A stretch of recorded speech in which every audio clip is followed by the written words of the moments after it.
Alright, nakachamba na naman tayo. So ayun mga bossing, may pumuntang unit dito sa ating shop, Kiking. So ayan, galing pa itong Manabilang Lanao del Sur. So dinala dito sa shop natin. So ayan, observe lang muna natin kung ano yung problema nito. So tuwang-tuwang lang muna natin.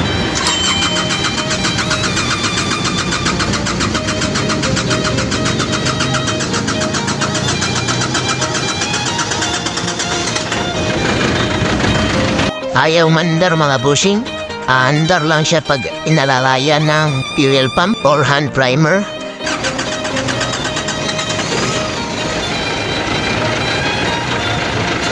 So tinanggal ko na yung injector mga bossing dahil titignan natin yung pressure ng injector kung okay ba. Pati yung backlight ay titignan din natin.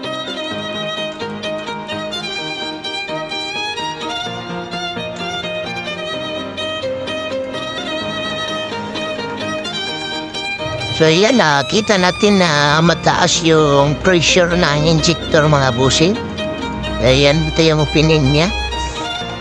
So medyo mataas yung pressure niya sa injector. So yung backlight niya naman is okay lang, wala namang problema. So ganon din yung isa, mataas.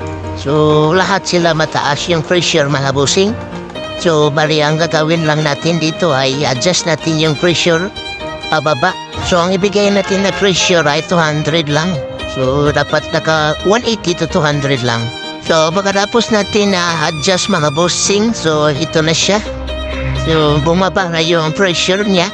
So goods na yan mga bossing. So tara, try natin ikabit kung okay na ba to.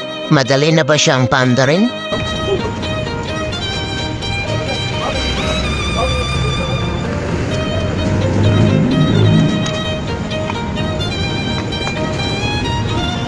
Fast forward na tayo mga bossing. So ayan, nakabit na natin lahat ng injector, pati yung mga accessories niya. So tara, try na natin paandarin. So the moment of truth.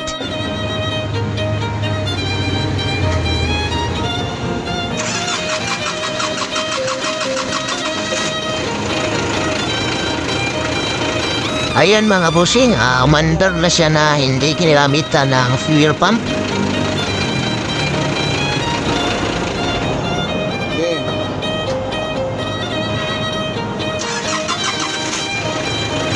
Alright, nakachamba na naman tayo.